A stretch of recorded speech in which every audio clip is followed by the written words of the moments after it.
Shah news में आपका इस्तकबाल है। ताज़ा तरीन खबरों के लिए देखते रहिए शाह न्यूज। అందరికీ నమస్కారం। ఇవాళ తెలంగాణ జాగృతి జనం బాటలో భాగంగా మహబూబ్ నగర్ జిల్లాకి రావడం జరిగింది। నిన్నటి నుంచి అనేకమైనటువంటి అంశాలను అనేకమైనటువంటి సమస్యలను దగ్గరికి వెళ్ళి విజిట్ చేస్తూ చూస్తూ అక్కడ బాధితులతో మాట్లాడుతూ చాలా కార్యక్రమాలు చేసినాం। వాటి గురించి కొన్ని వివరాలు, అదేవిధంగా అసలు ఈ జాగృతి జనం బాట చేపట్టడం వెనకాల ఉన్నటువంటి అంశాలను కూడా చెప్పడానికి మరి మీ దగ్గర నేను రావడం జరిగింది। తెలంగాణ జాగృతి అనే సంస్థ మీ అందరికీ తెలుసు, ఉద్యమ సంస్థ। అనేక రోజులుగా తెలంగాణ ఉద్యమంలో ఉంటూ మరి పెద్ద ఎత్తున తెలంగాణ ప్రజల పక్షాన మేము కొట్లాడుతూ వచ్చినాం। అనేకమైనటువంటి ఉద్యమాల్లో పాల్గొన్నాం। చాలా గర్వంగా చెప్తా ఉన్నాం, తెలంగాణ రాష్ట్ర సాధనలో తెలంగాణ జాగృతి కంటూ ఆ చరిత్రలో ఒక పేజీని జాగృతి కార్యకర్తలు, నాయకులు, తెలంగాణ ప్రజల సహకారంతో నిర్మించుకోగలిగాం। అదేవిధంగా ఆ ఒరవడిని కొనసాగిస్తూ సాధించుకున్నటువంటి తెలంగాణను అభివృద్ధి చేయడంలో కూడా మరి మా పాత్ర ఉండాలని చెప్పి మేము బలంగా నమ్ముతూ ఉన్నాం। తెలంగాణ రాష్ట్రం వచ్చిన తర్వాత తెలంగాణ జాగృతి యొక్క పంతాన్ని మార్చుకొని పెద్ద ఎత్తున ప్రతి పార్లమెంటు నియోజకవర్గంలో స్కిల్ డెవలప్మెంట్ సెంటర్స్ పెట్టినాం। వేలాది మంది పిల్లలకు కూడా ఉద్యోగాలు ఇవ్వడం జరిగింది। ఎట్ ద సేమ్ టైం నేను అప్పుడు పార్లమెంట్ మెంబర్గా కూడా ఉన్నాను, తర్వాత ఎమ్మెల్సీగా ఉన్నాను। సో అనేక సమస్యలు, ప్రజా సమస్యలు నా దృష్టికి వచ్చిన వల్ల పరిష్కరించేటటువంటి ప్రయత్నం కూడా చేసినాం। మరి ఇవన్నీ చేస్తున్నటువంటి సందర్భంలో మనకు అర్థమవుతున్నది ఏంటంటే మనం భౌగోళిక తెలంగాణను సాధించుకోగలిగినాం, కానీ సామాజిక తెలంగాణ సాధనలో ఒక అడుగు వెనక ఉన్నామని అనిపిస్తూ ఉన్నది। దానికి బెస్ట్ ఉదాహరణ ఏంటంటే నిన్నటికి నిన్న మేము ఈ మహబూబ్ నగర్ జిల్లాలో తిరుగుతూ ఉంటే మరి జడ్చర్లలో ఒక హాస్పిటల్ ఉన్నది। జడ్చర్లలో ఉన్నటువంటి హాస్పిటల్లో ఒక యువ రైతు హాస్పిటల్కి వచ్చి సూసైడ్ చేసుకుని హాస్పిటల్కి వచ్చినటువంటి ఒక యువ రైతు వైద్యం అందక చనిపోయినటువంటి పరిస్థితి, అది మొత్తం ప్రముఖంగా పత్రికలలో మీరందరూ కూడా ప్రకటించారు।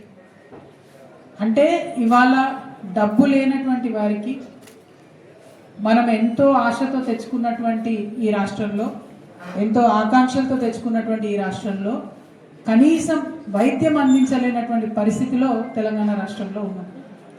మరి అదే కొంత డబ్బు ఉన్నటువంటి వ్యక్తి ఎక్కడో ఒకడికి పోతే ప్రాణం నిలబడేటటువంటి పరిస్థితి ఉంది। అదేవిధంగా విద్య మనందరం కూడా చూస్తున్నాం, ఫీజు రియంబర్స్మెంట్ ప్రభుత్వం పే చేయకపోతే పేద విద్యార్థులు ఇలా ఇంటి పట్టున ఉంటున్నటువంటి పరిస్థితి।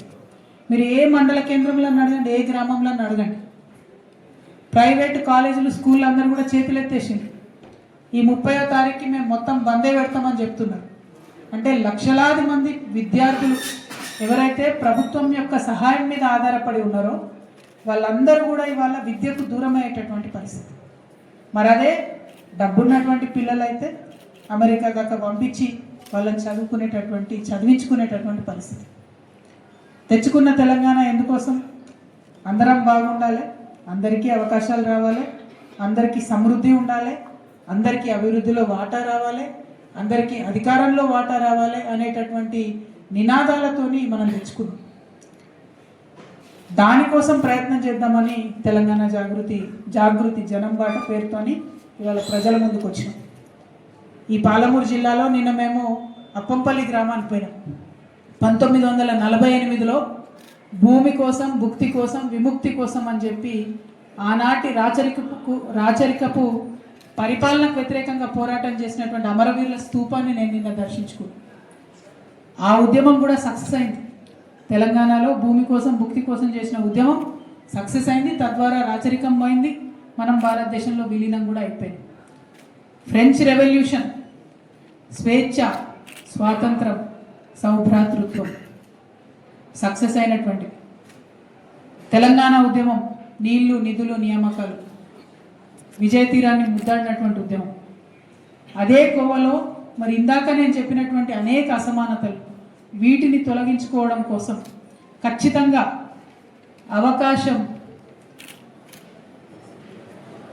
అధికారం, ఆత్మగౌరవం అనేటటువంటి నినాదంతో సామాజిక తెలంగాణ సాధన కోసం తెలంగాణ జాగృతి ప్రయత్నం చేస్తుంది. మరి ఇన్ని రోజులు ఏం చేసిండ్రు మీరు 10-12 సంవత్సరాలు అనేటటువంటి ప్రశ్న ప్రతి ఒక్కరి మనసులో వస్తుంది. ఈ 10-12 సంవత్సరాల్లో కూడా ఖచ్చితంగా ప్రతి ఒక్కరికి ఒక సేఫ్టీ నెట్ రావాలి. కనీసం 3 పూటల తినేటటువంటి పరిస్థితి ఉండాలి. అది పెన్షన్ పెట్టుకున్నా, సాగునీటి కార్యక్రమాలు చేసినా, ఇంటింటికి నల్లబెట్టించి నీళ్ళు ఇచ్చే కార్యక్రమాలు చేసినా,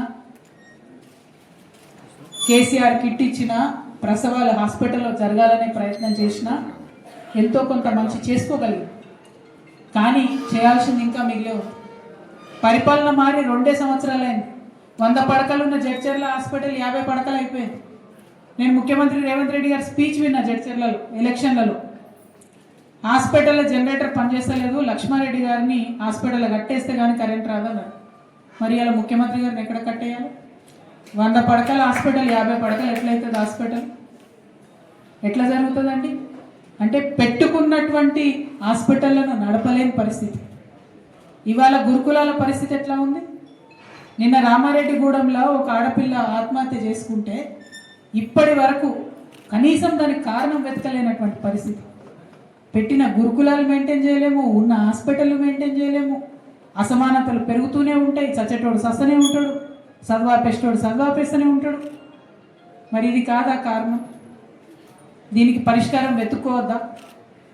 మా జీవిత కాలంలో మేమే అనేక సార్లు అనుకునే వాళ్ళం, భారతదేశ స్వతంత్ర ఉద్యమం చూడలేకపోయినాం, కానీ ఖచ్చితంగా తెలంగాణ ఉద్యమంలో కొట్లాడాలి, మనం ఏదైతే అది అవుతుందని కొట్లాడాం.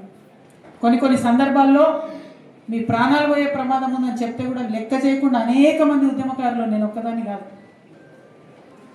చేసినటువంటి అట్లా కష్టపడి తెచ్చుకున్న తెలంగాణను తెరలు కానియము, వాగం కానియము. ఖచ్చితంగా దీనికి సామాజిక తెలంగాణనే పరిష్కారం. సామాజిక తెలంగాణ అంటే ప్రతి ఒక్కరికి అధికారంలో వాటా దక్కాలి, ఖచ్చితంగా దక్కాలి. ఇవాళ ఎస్సీలలో రిజర్వేషన్, మనము ఎస్సీలలో వర్గీకరణ చేసుకున్నాం, అందరి పోరాటాల ద్వారా అది సాధ్యమైంది. మరి అలా లోకల్ బాడీ ఎన్నికలు ఇవాళ రేపో వస్తాయి అంటున్నారు. దానికి వర్గీకరణ అప్లై చేసిందా? దాన్ని అడుగుతున్నామా మనం ఎవరమన్నా? మరి సమాన అవకాశాలు అధికారంలో రావాలి, భాగస్వామ్యం అంటే చేసినటువంటి వర్గీకరణ లోకల్ బాడీ రిజర్వేషన్లో వర్తిస్తుందా, వర్తించదా? ఇది చెప్పకుండా ప్రభుత్వాలు ఎట్లా నడుస్తాయి? అది చూసుకుంటా మనం ఎట్లా కూర్చుంటాం? అది ప్రశ్నించడానికే జాగృతి జనం బాట పట్టినాం. అటువంటి అంశాలు సాధించుకోవడానికే సామాజిక తెలంగాణ రావాలంటూ. బీసీలు ఉన్నారు, వాళ్ళకి సంబంధించి 42% ఇస్తామని మీరే చెప్పిండ్రు. ఇప్పుడు ఇవ్వలేనటువంటి పరిస్థితికి వచ్చింది. మరి రావద్దా? బీసీలకు అధికారంలో వాటా రావద్దా? దాని గురించి ప్రశ్నించొద్దా? అది సాధించడానికే ఇవాళ సామాజిక తెలంగాణ సాధిద్దామని చెప్తా ఉన్నారు. వాళ్ళలో కూడా పేదోళ్ళు ఉన్నారు, వాళ్ళలో కూడా కొన్ని వర్గాలు ఉన్నాయి, వారికి అధికారం రాలేదు. వాళ్ళు కూడా మొత్తుకుంటూ ఉన్నారు, మాకు పొలిటికల్గా మేము అసలు అధికారమే రాలేదు ఎప్పుడని. వైశ్యులు ఉన్నారు, ముస్లిమ్స్ ఉన్నారు. ఎంతమంది ఎమ్మెల్యేలు ఉన్నారండి ఇవాళ ముస్లిమ్స్ మన దగ్గర? గెలిచిండ్రా? హైదరాబాద్లో 5-6 తప్పితే ఎక్కడన్నా గెలిచిండ్రా? ఇచ్చిన ప్రతి చోట ఓడిపోయారు కదా. పోనీ ఎమ్మెల్సీ ఇచ్చి ఒక మంత్రి ఇచ్చిండ్రా? ఇది ఫస్ట్ క్యాబినెట్ 75 సంవత్సరాలు 80 సంవత్సరాల స్వతంత్ర భారతదేశంలో 79 ఏళ్ళు అవుతుంది. ఫస్ట్ టైం ఉమ్మడి ఆంధ్రప్రదేశ్లో ముస్లిం లేకుండా క్యాబినెట్, ఒక లంబాడా లేకుండా క్యాబినెట్. మరి తండాలను గ్రామ పంచాయతీ చేసుకున్న గ్రామ పంచాయతీలలో ఇప్పటికన్నా అంగన్వాడీ కేంద్రాలు ఉన్నాయా? ఇప్పటికన్నా గ్రామ పంచాయతీ ఆఫీసులు ఉన్నాయా? ఒక చిన్న స్కూల్ ఉంటే అందులో ఒక రూమ్ పెట్టుకొని అది గ్రామ పంచాయతీ ఆఫీస్ అని పెట్టుకున్నారు. తండాలను గ్రామ పంచాయతీలు చేసినాం, కానీ దాన్ని ఎట్లా డెవలప్ చేసుకోవాలి, వాళ్ళ నాయకత్వాన్ని ఎట్లా పెంపొందించుకోవాలి, అక్కడ వసతులు ఎట్లా తెచ్చుకోవాలి? దీనికోసమే సామాజిక తెలంగాణ కావాలంటున్నాం. అందరికీ అవకాశాలు రావాలి, ప్రతి ఒక్కరికి అధికారంలో భాగస్వామ్యం దక్కాలి, తద్వారా ఆత్మగౌరవం రావాలి. అల్టిమేట్గా ఆత్మగౌరవంతో కూడినటువంటి అభివృద్ధి కావాలి. हिस्सा, इज्जत, हुकूमत, हर चीज़ में हमें अपना हिस्सा चाहिए. हुकूमत में भी हिस्सा चाहिए, इज्जत चाहिए. कितने एमएलए से आज, कितने एमपी से मुसलमानों में, कितने एमपी से बीसी में? पूरे महबूबनगर जिला में 1 बीसी एमएलए जीते, सिर्फ 1. Population is more then 60% in Mahabubnagar. ఇటువంటి వాటి కోసమే సామాజిక తెలంగాణ రావాలంటున్నాం. విప్లవాత్మకమైనటువంటి ఆలోచన చేసిన ప్రతిసారి సమాజం బాగుపడ్డది. ఆనాడు ఒకసారి విప్లవాత్మకమైన ఆలోచన చేస్తే భారతదేశానికి స్వతంత్రం వచ్చింది. మళ్ళీ ఇప్పుడు ఒకసారి విప్లవాత్మకమైన ఆలోచన చేస్తే ఖచ్చితంగా సామాజిక తెలంగాణ వస్తుంది. मैं हमारे महबूब नगर के सारे मुसलमान भाई बहनों से, तेलंगाना के मुसलमान भाई बहनों से रिक्वेस्ट करती हूँ, एक इनकलाबी सोच अभी ज़रूरत है ज़माने में. सामाजिक तेलंगाना हासिल करना बहुत ही ज़रूरी है. उसके वास्ते सोचना चाहिए. इससे पहले एक बार हमने सोचा हिंदुस्तान आज़ाद हो गया, दोबारा हमने सोचा तेलंगाना अलहदा रियासत बन गया, और एक बार हम इनकलाबी सोच से आगे बढ़ेंगे तो ज़रूर सामाजिक तेलंगाना हासिल होगा. हमें हमारा हक मिलेगा, तालीम में हक मिलेगा, नौकरियों में हक मिलेगा, लीडरशिप में, पॉलिटिकल एम्पावरमेंट में हक मिलेगा, सबसे ज़्यादा सेल्फ रेस्पेक्ट मिलेगा, इज्जत मिलेगा. इसीलिए सामाजिक तेलंगाना चाहिए. నా ఒక్కదాని కోసం కాదు, నేను ఎంపీగా చేసిన, ఎమ్మెల్సీ చేసిన, 100 పనులు చేసిన, బతుకమ్మను ఎత్తుకొని ప్రపంచమంతా తిరిగిన, ఎక్కడికి పోయినా ఇవ్వాలంటే కూడా ఆడబిడ్డలు బొట్టు పెట్టి హారతిచ్చి గౌరవిస్తారు. నా ఒక్కదాని కోసం అంటలే నేను సామాజిక తెలంగాణ రావాలని, అందరి కోసం రావాలి. ఇవ్వాలటి కూడా వివక్షను ఎదుర్కొనేటటువంటి హరిజనుడి కోసం సామాజిక తెలంగాణ రావాలి. ఇవ్వాలటి కూడా వివక్షను ఎదుర్కొనేటటువంటి గిరిజనుడి కోసం సామాజిక తెలంగాణ, ఇవ్వాలటి కూడా అధికారానికి దూరంగా ఉన్న బీసీ బిడ్డల కోసం సామాజిక తెలంగాణ రావాలి. ఇవ్వాలటి కూడా అధికారం దక్కని ఒక వైశ్య బిడ్డ కోసం సామాజిక తెలంగాణ రావాలి. ఇవ్వాలటి కూడా అధికారం దక్కనటువంటి మా ఆడబిడ్డల కోసం సామాజిక తెలంగాణ రావాలి.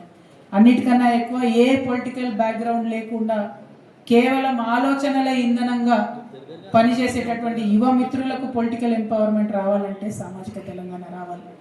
దానికోసమే మేము పోరాటం చేస్తూ ఉన్నాం, దానికోసమే ఆలోచన చేస్తూ ఉన్నాం. మహబూబ్ నగర్ టౌన్ ఉందండి. ముఖ్యమంత్రి గారు ఇక్కడ ఈ జిల్లా, ఉమ్మడి మహబూబ్ నగర్ జిల్లా బిడ్డ, నేను పాలమూరు బిడ్డను, పాలమూరు పిలిబిడ్డను అని చెప్పుకుంటాడు ఆయన. కానీ మహబూబ్ నగర్ టౌన్కు 2 సంవత్సరాల్లో ముఖ్యమంత్రి గారు ఎన్నిసార్లు వచ్చిండ్రో ఒకసారి మహబూబ్ నగర్ ప్రజలు ఆలోచించుకోవాలి. మీరు ముఖ్యమంత్రిగా ఉన్నారు, కనీసం మహబూబ్ నగర్కు అండర్ గ్రౌండ్ డ్రైనేజ్ తేవాలనే ఆలోచన ఉందా లేదా అని ముఖ్యమంత్రి గారు నేను ప్రశ్నిస్తూ ఉన్నాను. ఎందుకు ఎదగకూడదు? మా నిజామాబాద్లో మేము 10 ఏళ్ల కింద వేసుకున్నాం అండర్ గ్రౌండ్ డ్రైనేజ్. ఇవాళ మీరు ముఖ్యమంత్రిగా ఉన్నారు, మహబూబ్ నగర్ బిడ్డలు ఆశిస్తారు మీరు ఏదో చేయాలని. కనీసం మీరు రానే వస్తలేరు. పార్లమెంట్ ఎన్నికలప్పుడు ప్రచారానికి తప్ప ముఖ్యమంత్రి రాలేదు ఇక్కడికి అని చెప్తున్నారు. ఇప్పటికీ కూడా మూడు రోజులకు ఒకసారి వస్తాయి మహబూబ్ నగర్లో మంచినీళ్ళు. మేము తెలంగాణ ఉద్యమంలో చెప్పేది మహబూబ్ నగర్లో నిలబడి, ఇప్పుడు వారానికి ఒకసారి వస్తున్నాయి, మేము తెలంగాణ రాగానే అన్నీ కరెక్ట్ చేస్తాం, 24 గంటలు వస్తాయని చెప్పేది. ఇప్పటికి కూడా 3 రోజులకు వస్తున్నాయి మంచినీళ్ళు. అంటే అది కేసీఆర్ తప్ప, బీఆర్ఎస్ తప్ప కాదు. రేవంత్ రెడ్డి గారు అధికారంలోకి వచ్చి 2 ఏళ్ళు అయింది. తప్పులు జరిగి ఉంటే మీరు సవరించండి. మీరు మంచినీళ్ళు ఇవ్వరు, ఎందుకు ఇస్తలేరు? అదేవిధంగా నిన్న ఎన్ఎం శ్రీనివాస్ రెడ్డి గారు, మహబూబ్ నగర్ ఎమ్మెల్యే గారు, ఆయన కాంగ్రెస్లో ఉన్నాడా బీజేపీలో ఉన్నాడా ఎప్పుడు ఎవరికి అర్థం కాదు, కానీ ఆయన మాట అన్నాడు, ఏం చేసిర్రో ఏమోనాయా, మా వాళ్ళు 2 లక్షల కోట్ల అప్పులు తెచ్చిండ్రు, మా దగ్గర 2 లక్షల రూపాయలు కూడా లేవు ఫండ్స్ చేయడానికి అని చెప్తున్నాడు ఆయన. మరి ముఖ్యమంత్రి గారు ఇది గమనించిర్రో లేదో నాకు తెలియదు. గమనించాలని నేను పత్రికాముఖంగా విజ్ఞప్తి చేస్తూ ఉన్నాను. అట్లానే జడ్చర్ల నిన్న ఉద్దండాపూర్ రిజర్వాయర్కి మేము పోవడం జరిగింది. ప్రత్యేకించి పాలమూరు రంగారెడ్డి ప్రాజెక్టు ఫినిష్ చేయమని గౌరవ ముఖ్యమంత్రి గారు నేను విజ్ఞప్తి చేస్తూ ఉన్నా. మహబూబ్ నగర్ జిల్లా రైతాంగం తరఫు మీరు ఈ జిల్లా బిడ్డ, మీకు మంచి పేరు వస్తుంది. 80-85% వర్క్స్ చాలా చోట్ల పూర్తయిపోయినాయి. లింకేజ్ వర్క్స్ ఉన్నాయి, కొన్ని చోట్ల 90% వర్క్స్ పూర్తయిపోయినాయి. కేవలం పాలమూరు రంగారెడ్డి పూర్తి చేస్తే కేసీఆర్ గారికి పేరు వస్తుందనే ఉద్దేశంతో రేవంత్ రెడ్డి గారు చేస్తలేరు అనేటటువంటిది నేను ఇవాళ వారి మీద ఆరోపణ చేస్తూ ఉన్నాను. మీరు రాజకీయాలు పక్కన పెట్టండి, రైతాంగం మీద దృష్టి పెట్టండి. మీరు నారాయణపేట కొడంగల్ ప్రాజెక్టు కట్టుకోండి, కానీ పాలమూరు రంగారెడ్డి ప్రాజెక్ట్ని దయచేసి పాడు చేయకండి. ఎందుకంటే మనం ఎంత పాలమూరు రంగారెడ్డి లేట్ చేస్తే అంత తొందరగా అక్కడ చంద్రబాబు నాయుడు గారు మన నీళ్ళన్నీ కూడా ఎత్తుకపోయే ప్రయత్నాలు చేస్తున్నారు. కృష్ణా బేసిన్ నీళ్లు తీసుకుపోతున్నారు, గోదావరి బనకచెర్ల కట్టుకుంటున్నారు. అయినా మీరేమంటలేరు. మన మహబూబ్నగర్ జిల్లాకు ఆనుకుని ఉండే కర్ణాటకలో ఆల్మట్టి ఎత్తు పెంచుతున్నారు. అక్కడ ఉన్నది కూడా మీ కాంగ్రెస్ ప్రభుత్వమే. ఆల్మట్టి ఎత్తు పెంచితే నేను మహబూబ్నగర్ జిల్లా బిడ్డలకు దండం పెట్టి చెప్తా ఉన్నా, ఆల్మట్టి ఎత్తు పెంచితే కృష్ణా కాలువలలో మనం మహబూబ్ నగర్లో క్రికెట్ మ్యాచ్ ఆడుకోవాలి తప్పితే చుక్క కూడా నీరు రాదు, ఇబ్బంది అవుతుంది. వానలు పడకపోతే నీళ్ళు వచ్చే పరిస్థితే ఉండదు. ఎట్టి పరిస్థితుల్లో దాన్ని ఆపాలి, ముఖ్యమంత్రి గారిని నేను డిమాండ్ చేస్తూ ఉన్నాను. అదేవిధంగా జడ్చర్లలో అక్కడ ఎమ్మెల్యే గారు చెప్పిండ్రు, ఆయన గమ్మత్తున్నాడు ఎమ్మెల్యే, ఆయన సీఎంనే తిడుతుంటాడు ఎప్పుడు. అయితే ఆయన ఎలక్షన్లలో చెప్పిండు, కొల్లూరు మండలం గెలిచినాక 24 గంటలలో తెస్తా అన్నాడట. మరి ఏమైనా జడ్చర్ల ఎమ్మెల్యే గారు 24 గంటలు అయిందో లేదో ఆలోచన చేసుకొని తొందరగా కొల్లూరు మండలం తేవాలని చెప్పి డిమాండ్ చేస్తున్నాం. ఏదైతే 100 పడకల హాస్పిటల్ను మీరు 50 పడకలకు మార్చిండ్రో దాన్ని తిరిగి 100 పడకలు చేయాలి. అక్కడ మహిళలకు సపరేట్గా అవకాశం సౌలత్ కల్పించాలి. ఒక యువ గిరిజన రైతు చనిపోయిండు, ఆలోచన చేసి కాంపెన్సేషన్ ఇవ్వాలని కోరుతా ఉన్నా. ఇక ఈ సెజ్జు ముచ్చట్నైతే రోజు వింటాం మేము హైదరాబాద్లో. ఇక్కడికి పీసీబీ వాళ్ళు పొల్యూషన్ కంట్రోల్ బోర్డులో వస్తున్నారని తెలియగానే ఎమ్మెల్యే గారు స్టేట్మెంట్ ఇస్తారు, వెంటనే పోయి ఫోటో దిగుతాడు. మంచి పిఆర్ ఏజెన్సీ ఉంది ఎవరో ఆయనకు, నాకు తెలియదు, కానీ ఇది మాత్రం దారుణం. దయచేసి ప్రజా సమస్యల మీద దృష్టి పెట్టండి కానీ పిఆర్ స్టంట్ల మీద కాదు. అక్కడ ఉండేటటువంటి మండలం ఇవ్వండి, హాస్పిటల్ ఇవ్వండి, అన్నిటికన్నా ఎక్కువ ఉద్దండాపూర్ రిజర్వాయర్ తొందరగా పూర్తి చేయాలని చెప్పి మేము కాంగ్రెస్ పార్టీ ఎమ్మెల్యేలను డిమాండ్ చేస్తూ ఉన్నాం. అదేవిధంగా దేవరకద్రకు పోయి వచ్చినాం, కరివెన రిజర్వాయర్ ఆల్మోస్ట్ వర్క్ అయిపోయింది. ఇక ఏనుగు వెళ్ళింది తోక చిక్కింది అన్నట్టు కొంచెమే వర్క్ ఉంది. అది ఫినిష్ అయిపోతే చాలా పెద్ద ఎత్తున ఏదులకు మనము వాటర్ పంప్ చేసుకునే అవకాశం ఉంటుంది. ఇక అక్కడ కూడా నిన్న చాలా కామెడీ అనిపించింది మాకు. కురుమూర్తి జాతర పోదాం అనుకున్నాం, లేదక్క లేట్ అయిపోయింది, ఆడ కష్టమవుతుంది రోడ్డు మీద అని అన్నారు. ఎందుకు రోడ్డు లేదా అని అంటే, సరే మెట్ల దారి ఎప్పుడో ఉంది పురాతనమైనది. రోడ్డు మా ఆల వెంకటేశ్వర రెడ్డి గారు ఎమ్మెల్యే ఉన్నప్పుడు ఒక దిక్కుకెళ్ళి రోడ్ వేసినట్టు, అది సగం పూర్తయింది. ఇప్పుడు ఎమ్మెల్యే గారు వచ్చి ఆయన మంకుపట్టు, ఆల వెంకటేశ్వర రెడ్డి గారు వేసిన రోడ్డు మీద మేము పోము, మేము వేరే రోడ్ వేస్తున్నాం. ఇప్పుడు ఈ గుట్టెనకంగా ఈయన ఇంకొక రోడ్ వేస్తుంది, అది సగమే అయింది. సో ఈ ఒక రోడ్డు సగమైంది, ఇంకొక రోడ్డు సగమైంది. భక్తులకు మాత్రం పోయే సౌలత్ కాలేదు. ఇట్లాంటి ఆలోచనలు పెట్టుకొని ప్రజాధనం వ్యయం చేసి ప్రజలకు సౌకర్యం లేకుండా ఎమ్మెల్యేలు రాజకీయ పార్టీలు చేయడం అన్నది కరెక్ట్ కాదు. కోరుతా ఉన్నాను, త్వరితగతిన కురుమూర్తి రోడ్ కంప్లీట్ చేయాలని చెప్పి ఎమ్మెల్యే గారిని డిమాండ్ చేస్తూ ఉన్నాను. అదేవిధంగా ఫీ రియంబర్స్మెంట్ ప్రతి చోట పోయిన ప్రతి చోట కంప్లైంట్స్ దాని మీద. ఇక 2500 రూపాయలు ఇవ్వలేదు అని మా మహిళలు ఎక్కడికి పోయినా అడుగుతున్నారు. అన్నిటికన్నా ఎక్కువ అక్క తులం బంగారం బరాబర్ అడుగు రేవంత్ రెడ్డిని అని చెప్పి ప్రతి చోట చెప్తా ఉన్నారు. మహిళలకు తులం బంగారం ఇవ్వాల్సిందిగా నేను కోరుతా ఉన్నాను. మరి మహబూబ్ నగర్ నిరుద్యోగుల పక్షాన జాబ్ క్యాలెండర్ తొందరగా ఇవ్వాలని కోరుతున్నాను. ఇక ఘోరం ఏంటంటే రైతులకు సంబంధించి నిన్నటి నుంచి పడుతున్నటువంటి వర్షంతో పత్తి మొత్తం కూడా తడిసిపోయినటువంటి పరిస్థితి ఉంది. సిసిఐ అందరూ కూడా వచ్చి మంచి బీసీజేఏసీ పెట్టుకొని పనిచేస్తూ ఉన్నారు. వారందరికీ శుభాభినందనలు తెలియజేస్తూ, మరి గౌరవ ముఖ్యమంత్రి గారు బీసీ రిజర్వేషన్ల కోసం మీరు చిత్తశుద్ధితో పనిచేయాలి. ఇప్పటికన్నా తక్షణమే మొత్తం అన్ని పార్టీల డెలిగేషన్ తీసుకొని ఢిల్లీకి వెళ్ళాలని చెప్పి నేను డిమాండ్ చేస్తూ ఉన్నాను. అట్లానే మేము టీజేటీఎఫ్ తెలంగాణ జాగృతి టీచర్స్ ఫెడరేషన్ అని లాంచ్ చేయడం జరిగింది. దాంట్లో పాలమూరు జిల్లాకు సంబంధించినటువంటి ఉపాధ్యాయ మిత్రులందరూ కూడా మరి మేము ఫ్యూచర్లో వచ్చి మిమ్మల్ని కలుస్తాం, దానికి మాకు సహకారం అందించాలని చెప్పి వారిని నేను కోరుతా ఉన్నాను. మరి ఇట్లా అనేకమైన అంశాల పట్ల ఒక్కొక్క జిల్లాలో ఎక్కడికి వెళ్తే అక్కడ ప్రతి చోట మరి ప్రజలు చెప్తున్నటువంటి సమస్యలను ప్రభుత్వం దృష్టికి తీసుకెళ్ళి సాల్వ్ చేసేటటువంటి ప్రయత్నం చేస్తూ ఉన్నాం. మరిగా ఉర్దూకు సంబంధించి టిమ్రిస్ అని స్కూల్స్ పెట్టినాం. ఇదివరకు అన్ని వెల్ఫేర్ హాస్టల్స్ చాలా మటుకు రెంటెడ్ స్కూల్స్లోనే ఉన్నాయి. ఇప్పటి వరకు బీసీ ఎస్సీ ఎస్టీలో ఒక 2-3 నెలలు రెంట్ పెండింగ్ ఉంటే టిమ్రిస్ హాస్టల్స్ మాత్రం 13 నెలలు 14 నెలలు రెంట్ పెండింగ్ ఉన్నాయి. తక్షణమే ఆ ఫండ్స్ రిలీజ్ చేయాలని మైనారిటీ వెల్ఫేర్ డిపార్ట్మెంట్కి సంబంధించినటువంటి వాళ్ళను నేను డిమాండ్ చేస్తూ ఉన్నా. ఎందుకంటే కిరాయికి ఇచ్చిన వాళ్ళు పిల్లల్ని నిలగొట్టలేకపోతున్నారు, హాస్టల్ నిలగొట్టలేకపోతున్నారు, కానీ ఉంచుదామంటేనేమో వాళ్ళకు పైసలు వెళ్ళనటువంటి పరిస్థితి. కాబట్టి ఈ అంశాల మీద సీరియస్గా ఆలోచన చేయవలసిందిగా నేను గౌరవ ముఖ్యమంత్రి గారిని కోరుతూ, మళ్ళీ ఒకసారి మీ అందరికీ నేను పాలమూరు జిల్లాకు జాగృతి జనం బాటకు వచ్చినాం. జాగృతి పాత కొత్త కార్యకర్తలు అందరం కూడా కలుసుకున్నాం. ఈ వేదిక మీద ఉన్నటువంటి మా నాయకులందరికీ కూడా నమస్కారాలు తెలియజేస్తూ, జాగృతిని ఖచ్చితంగా పెద్ద ఎత్తున బలోపేతం చేస్తాం. రానున్న రోజులలో నియోజకవర్గ బాడీలు, గ్రామస్థాయి బాడీలు, మండల స్థాయి బాడీలు అన్నింటినీ కూడా ఫుల్ ఫ్లెజ్డ్గా వేసుకుంటాం. సంస్థను పరిపుష్టం చేసుకుంటాం. సామాజిక తెలంగాణ సాధన కోసం నిలబడి కొట్లాడతామని ఈ సందర్భంగా తెలియజేస్తూ, మరి మా పత్రికా మిత్రులందరూ కూడా చాలాసేపటి నుంచి వేచి ఉన్నారు. ప్రశ్నలు అడగడానికి కూడా సిద్ధంగా ఉన్నారు. ఆల్రెడీ చేతులు లేస్తూనే ఉన్నాయి. అన్ని ప్రశ్నలు కూడా తీసుకుంటా. 1 నిమిషం. Thank you. జై తెలంగాణ. చెప్పండి. దళిత ముఖ్యమంత్రిని చేస్తామని తెలంగాణ ఉద్యమ సందర్భంలో చెప్పారు. ఆ తర్వాత ఫస్ట్ టర్మ్ 2014లో ఎలక్షన్కి వెళ్ళేటటువంటి సందర్భంలో కూడా కేసీఆర్ గారే మా ముఖ్యమంత్రి అభ్యర్థి అని చెప్పి బీఆర్ఎస్ పార్టీ అప్పుడు టీఆర్ఎస్ పార్టీ వెళ్ళినటువంటి సందర్భం కూడా మీ అందరికీ తెలుసు. సో నేను మిమ్మల్ని అడిగేది ఏంటంటే నాకు బీఆర్ఎస్ పార్టీకి సంబంధం లేదు. సో మీరు నన్ను బీఆర్ఎస్ పార్టీకి సంబంధించిన ప్రశ్నలు అడిగితే నేను చెప్పేటటువంటి పరిస్థితి లేదు. నా స్టాండ్ బీసీల కోసం ఖచ్చితంగా నేను పోరాటం చేస్తాను. తెలంగాణ జాగృతితోనే కార్యక్రమాలు చేస్తున్నామన్నా. తెలంగాణ జాగృతి ఒక సివిల్ సొసైటీ ఆర్గనైజేషన్. మేము సివిల్ సొసైటీ ఆర్గనైజేషన్గానే ఉద్యమంలో పనిచేసినాం, ఇప్పుడు కూడా పనిచేస్తున్నాం. మా ప్రయారిటీ ప్రజా సమస్యల పరిష్కారం, దానికోసం పోరాటం చేస్తాం. ఏమంటున్నా అంటేనా, తెచ్చుకున్న తెలంగాణ మనం అప్పుడు కొట్లాడినప్పుడు తెలంగాణ జాగృతి పార్టీ కాదు, తెలంగాణ రాష్ట్ర సాధనలో అన్నిటికీ ముందుండి పనిచేసినాం. అన్ని రాజకీయాలు మాట్లాడినాం, రాజకీయపరమైన విమర్శలు చేసినాం, అట్లానే సాధించుకున్నాం అనేక హక్కులు. ఆ టైంలో బెస్ట్ ఉదాహరణ చెప్పాలంటే అసెంబ్లీలో అంబేద్కర్ విగ్రహాన్ని తెలంగాణ జాగృతి సాధించింది ఉమ్మడి ఆంధ్రప్రదేశ్లో. బతుకమ్మకు రాష్ట్ర స్థాయి హోదా సాధించింది తెలంగాణ జాగృతి ఉమ్మడి ఆంధ్రప్రదేశ్లో. ఆ తర్వాత తెలంగాణ వచ్చిన తర్వాత కూడా మళ్ళీ రాష్ట్ర పండుగ ప్రకటించుకున్నాం, కానీ అంతకుముందే సాధించుకొని జిల్లాకి ₹1,00,000 తెప్పించుకున్నాం అప్పుడే.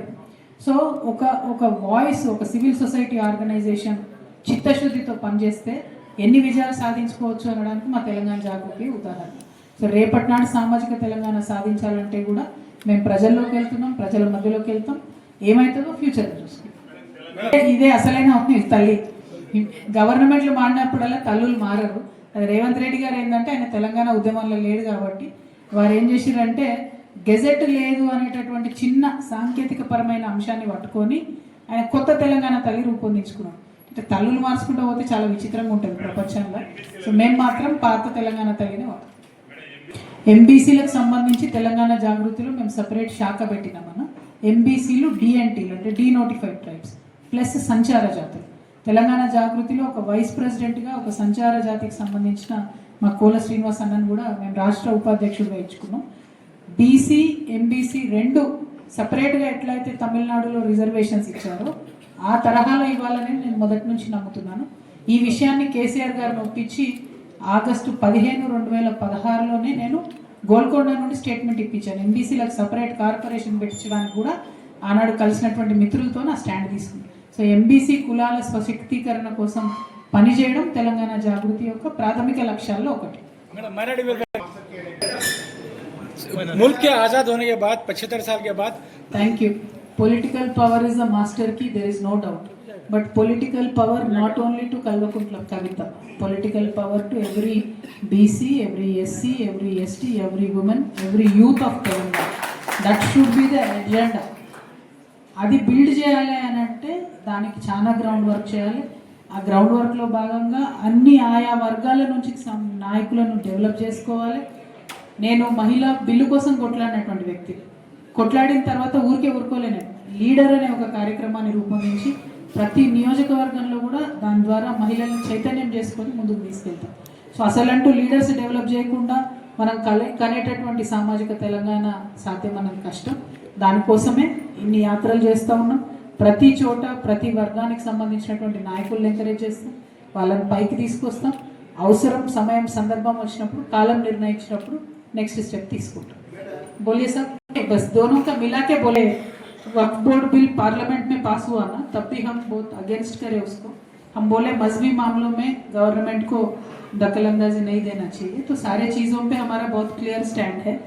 स्पेशली हमारे जयशंकर साहब हमेशा एक बात हमें समझाते थे कि उस्मानिया यूनिवर्सिटी से अगर स्टेप्स लेके नीचे से सीढ़ी लेके नीचे से ऊपर तक चढ़ते थे तो आधे बार तो ऐसा सलाम करना पड़ता था, आधे बार नमस्कार करना पड़ता था. लेकिन आते आते हालत ऐसे हो गई कि 5 बार भी सलाम नहीं करना पड़ रहा. यानी सरकारी नौकरियों में माइनॉरिटीज़ का परसेंटेज गिर गया. और मैं खुद पॉलिटिशियन होने के नाते पॉलिटिक्स के बारे में भी मैं सोचती हूँ कि बहुत ही कम माइनॉरिटी रिप्रेजेंटेशन है हमारे स्टेट में. सिर्फ और सिर्फ हैदराबाद में चंद जगहों पे है, बट पूरे साबिका में कहीं देखने को माइनॉरिटी एम्पावरमेंट, पॉलिटिकल एम्पावरमेंट बहुत कम है. तो डेफिनेटली माइनॉरिटी पॉलिटिकल एम्पावरमेंट में भी जागृति काम करेंगे. माइनॉरिटी वेलफेयर के लिए, डेवलपमेंट के लिए हम पहले से कमिटेड रहेंगे. आगे चल के भी हर एक चीज़ जो अन्ना पूछे अभी सवाल में उसके ऊपर काम करेंगे.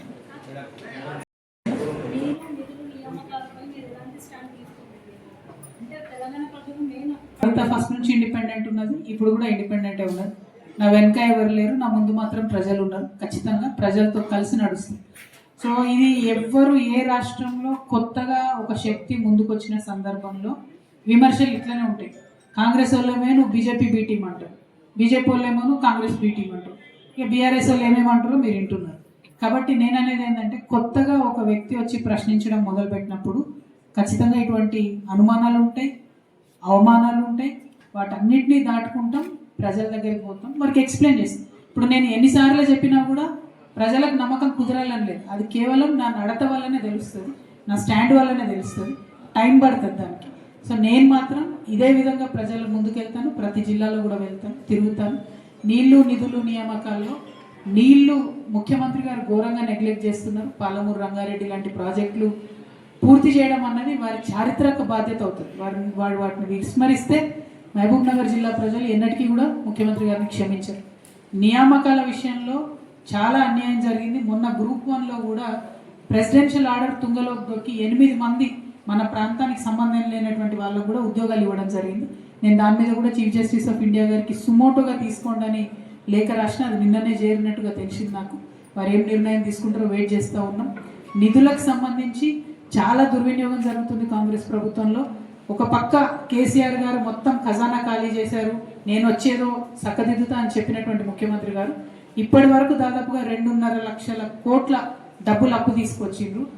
అయినా ఫీజు రియంబర్స్మెంట్ ఇస్తలేరు, అయినా పెన్షన్లు పెంచుతలేరు, అయినా 6 గ్యారెంటీలలో వాళ్ళు చెప్పిన ఏ ఒక్కటి కూడా చేయనటువంటి పరిస్థితి, బోనస్ ఇవ్వనటువంటి పరిస్థితి, సంపూర్ణంగా వడ్లు కొననటువంటి పరిస్థితి. సో తెచ్చినటువంటి డబ్బులు డెఫినెట్గా మిస్యూజ్ అయినాయి. నిధుల విషయంలో కూడా వారిని వదిలిపెట్టకుండా ప్రశ్నిస్తాం. ఫ్యూచర్లో తెలంగాణ జాగృతి ఆధ్వర్యంలో ఒక షాడో క్యాబినెట్ వేస్తాం. క్యాబినెట్లో ఉన్న ప్రతి ఒక్కరిని మా తెలంగాణ జాగృతిలో ఒక్కొక్క బాధ్యుడు షాడో చేస్తారు. వాళ్ళు చేసేటటువంటి మిస్యూజ్ చేసేటటువంటి ప్రతి ఒక్క పనిని కూడా ప్రశ్నిస్తాం. ఎందుకంటే వీళ్ళు మొత్తం పాడి చేసిపోతే మళ్ళీ తెలంగాణ ప్రజలకే ఇబ్బంది అవుతుంది. కాబట్టి నీడలాగా ప్రభుత్వాన్ని వెంటాడి ప్రజలకు రావాల్సినటువంటి పనులు జాగృతి ద్వారా సాధించి పెడతారు. చాలా మంచి స్పందన వస్తుంది, ఇంకా మంచి స్పందన వస్తుంది. సేమ్ అదే కోవలకు నేను కూడా వస్తాను. దగాపడ్డ ఉద్యమకారుల్లో నేను కూడా ఉంటాను. లేదు మీకు తెలియదు, అన్నీ చెప్పుకోరు బయటకి. ఎస్పెషలీ ఆడపిల్లలు అసలే చెప్పుకోరు బయటకి. ఇంటి గుట్టు కాపాడాలి, పార్టీ గుట్టు కాపాడాలి, గుంభరంగా తెలంగాణ రాష్ట్రాన్ని అభివృద్ధి చేసుకోవాలని అనేకమైనటువంటి అంశాలను నేను కూడా చెప్పాలి. పర్సనల్ ఇష్యూస్ అవసరం లేదు. సో అల్టిమేట్గా నేను అనేది ఏంటంటే రేపటి నాడు జాగృతి ద్వారా ముందుకు వచ్చేది కూడా దగాపడ్డటువంటి ఉద్యమకారులను దగ్గరికి తీసుకోవాలి, వారికి న్యాయం చేయాలి. వారికి ఎంత వీలైతే అంత నేను నా తరఫున ఎట్లా చేయాలి, పొలిటికల్గా ఎట్లా ఎంపవర్ చేయాలి, అన్ని రకాలుగా ఆలోచన చేసుకుంటాను. ఇప్పుడు ఈ ప్రయాణమే అందుకు కాదు, 33 జిల్లాలు తిరిగేదే అందుకు. మీరు చూసుకుంటారు, నేను హైదరాబాద్లో బయలుదేరినప్పుడు ఒక మాట చెప్పిన, నేను 10 సంవత్సరాల్లో ఎంత కొట్లాడినో నాకు తెలుసు. కొన్ని సాధించుకోలేకపోయాను. అన్నిటికన్నా బాధాకరం అమరవీరుల కుటుంబాలందరినీ కూడా అందుకోలేకపోయినాం, చేరుకోలేకపోయాం. కాబట్టి దాని గురించి కూడా నేను ప్రత్యక్షంగా అమరవీరుల కోసం ఒక కార్యాచరణ తీసుకున్నాను. అమరవీరుల కుటుంబాలకు మనిషికి 1 కోటి రూపాయలు వచ్చేంత వరకు కూడా నేను వెనక్కి వెళ్ళనని కూడా చెప్పిన. సో నా డెడికేషన్, నా కమిట్మెంట్ ఇప్పుడు నేను ఎంత చెప్పినా మీకు అర్థం కాదు, మీరు చూస్తూ వెళ్తారు. ఎందుకంటే నేను ఒకసారి బతుకమ్మ ఎత్తుకుంటే దించకుండా బతుకమ్మను ప్రపంచవ్యాప్తంగా పాపులర్ చేసేంత వరకు వదిలిపెట్టాను. పట్టుబడితే వదిలిపెట్టను అనేటటువంటి ఆలోచన నాకు ఉంటుంది. సో రేపటి నాడు సామాజిక తెలంగాణ సాధించుకోవాలంటే అందులో అందరూ కూడా ఉంటారు. దగాపడ్డటువంటి వాళ్ళు, తెలంగాణ ఉద్యమం కోసం సమిధలైనటువంటి వాళ్ళు, పనిచేసిన వాళ్ళు, వాళ్ళందరినీ కూడా కలుపుకొని ముందుకెళ్తారు. Thank you. నాకు ఇదో కొత్త పంచాయతీ మోపోయిందన్న. నేను 10 సార్లు చెప్పిన ఇప్పటికీ. నేను రాజీనామా చేసిన, ఫుల్ కాన్షియస్తో రాజీనామా చేసిన. నా రాజీనామా దయచేసి యాక్సెప్ట్ చేయాలని మళ్ళీ ఒకసారి స్పీకర్ గారిని కోరుతున్నాను. ఇప్పుడు వాళ్ళ కాంగ్రెస్ వాళ్ళ పంచాయతీ ఏముందో నాకు తెలియదు. నా రాజీనామా యాక్సెప్ట్ చేస్తే వాళ్ళ పార్టీలో ఏరిన వాళ్ళందరూ రాజీనామా యాక్సెప్ట్ చేయాలని వాళ్ళది అదో బాధ ఉన్నది. ఇంకోటి నేను లోకల్ బాడీ ఎమ్మెల్సీ, నా రాజీనామా యాక్సెప్ట్ చేస్తే లోకల్ బాడీ ఎలక్షన్లు ఎప్పుడైతే కూడా వాళ్ళకి తెలుస్తలేదు. 6 నెలల్లో ఎన్నిక పెట్టాలి. సో వాళ్ళ బాధలకు ఏమున్నాయో నాకు తెలియదు. అందుకని వాళ్ళు యాక్సెప్ట్ చేస్తలేరు, అటు ఇటు వచ్చారు, నా మెడకు పడుతుంది. అయితే మళ్ళీ చెప్తున్నా నేను మీ ద్వారా మహబూబ్నగర్ నుంచి కూడా ముఖ్యమంత్రి గారికి, స్పీకర్ గారికి దయచేసి నాకు బీఆర్ఎస్ పార్టీతో ఎటువంటి సంబంధం లేదు. బీఆర్ఎస్ పార్టీతో వచ్చినటువంటి ఆ ఎమ్మెల్సీ పదవికి నేను రాజీనామా చేసిన, యాక్సెప్ట్ చేయమని చైర్మన్ గారిని కోరుతున్నాను. Thank you. జై తెలంగాణ.